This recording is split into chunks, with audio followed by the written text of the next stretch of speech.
નમસ્કાર મિત્રો, સ્વાગત છે તમારું અમારી યુટ્યુબ ચેનલમાં. મિત્રો, આજના વિડીયોમાં આપણે વાત કરવા જઈ રહ્યા છીએ આંગણવાડી બહેનોના પગાર વધારા વિશે. આંગણવાડી પગાર વધારો આ એક એવો વિષય છે જે લાખો આંગણવાડી બહેનોના જીવન સાથે સીધો જોડાયેલો છે. ગુજરાત બજેટ 2026 આંગણવાડી બહેનોનો પગાર વધારો હાઈકોર્ટ દ્વારા એક મહત્વપૂર્ણ ચુકાદો અને સરકારનો અંતિમ નિર્ણય શું હશે?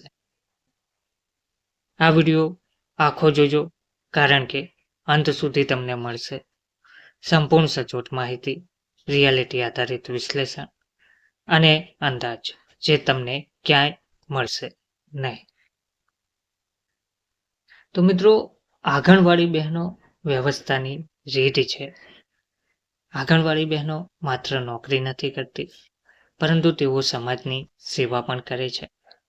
ગામડે ગામડે, ફળિયા ફળિયામાં ફરીને મહિલાઓ, નાના બાળકો, કુપોષણ સામે લડત, રસીકરણ, સરકારની દરેક યોજનાનો અમલ જે આંગણવાડી બહેનો કરે છે.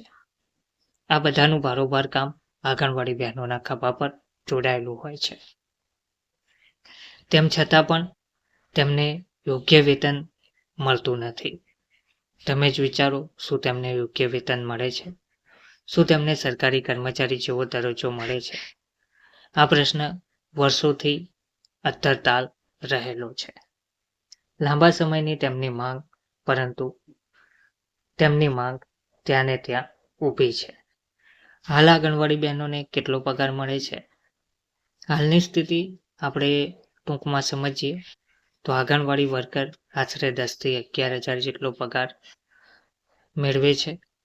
આંગણવાડી હેલ્પર આશરે 5,500 થી 6,000 રૂપિયા જેટલો પગાર મેળવે છે.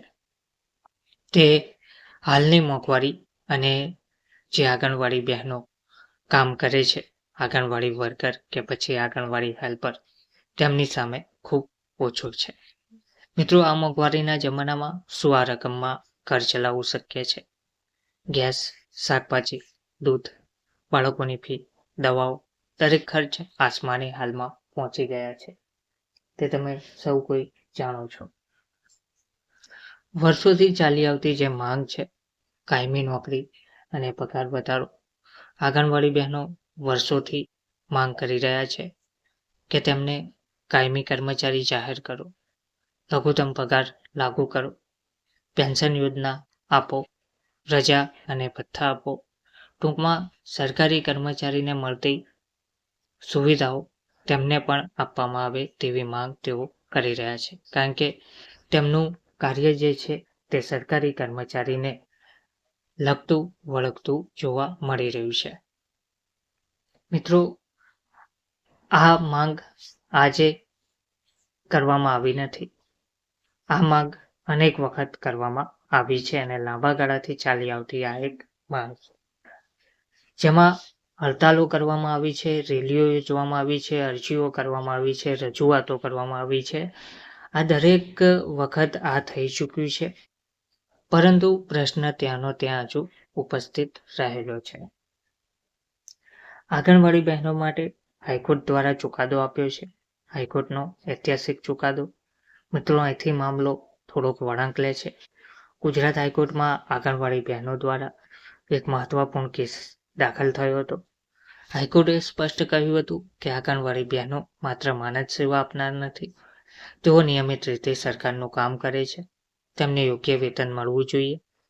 અને હાઈકોર્ટે સરકારને સૂચના પણ આપી હતી કે આંગણવાડી બહેનોના પગાર અને સેવા શરતો પર પુનઃવિચાર કરવો જોઈએ. આ ચુકાદો આંગણવાડી બહેનો માટે આશાની નવી કિરણ બની ગયો હતો. સરકારની ભૂમિકા અને ગુજરાત બજેટ 2026. હવે સવાલ એ છે કે હાઈકોર્ટના ચુકાદા બાદ સરકાર શું કરશે? શું બજેટ 2026માં પગાર વધારો થશે? સરકાર સામે 3 વિકલ્પ છે. માત્ર નાનો વધારો કરી વાતને ઠારી દેવી. બીજું, કેન્દ્ર સરકારની સહાયની રાહ જોવી. અને ત્રીજું, મોટો અને ઐતિહાસિક નિર્ણય લેવો. મિત્રો, લાંબા ગાળાથી જે સરકાર કરતી આવી છે, વર્ષોની માંગ પછી પગાર વધારો કરવામાં આવે છે, તે ફક્ત નાનો 500 કે 1000 રૂપિયાનો વધારો કરી વાતને ઠારી દેવામાં આવે છે. તો હવે આ 3 વિકલ્પ હાલમાં પણ જોવા મળી રહ્યા છે કે નાનો વધારો કરીને વાતને ઠારી દેવામાં આવે, અથવા તો કેન્દ્ર સરકાર જે સહાય આપે છે તેની રાહ જોવામાં આવે, અને ત્યાર પછી ત્રીજું જે છે, મોટો અને ઐતિહાસિક નિર્ણય એટલે કે ગુજરાત હાઈકોર્ટ દ્વારા જાહેર કરાયેલા માનદ વેતન તેમને ચૂકવવામાં આવે. તો બજેટમાં જે હાલમાં 2026માં જે શક્ય લાગી રહ્યું છે, રિયાલિટી આધારિત જે અંદાજ છે, તે અમારા સૂત્રો અને બજેટ પેટર્ન મુજબ આપણે જોઈએ તો આંગણવાડી વર્કરનો પગાર 15,000 સુધી લઈ જવાઈ શકે છે. હાલમાં જે તેમને 10,000 પગાર મળી રહ્યો છે, તેને 12થી લઈને 15,000 સુધીનો વધારો શક્ય જોવા હાલમાં મળી રહ્યો છે.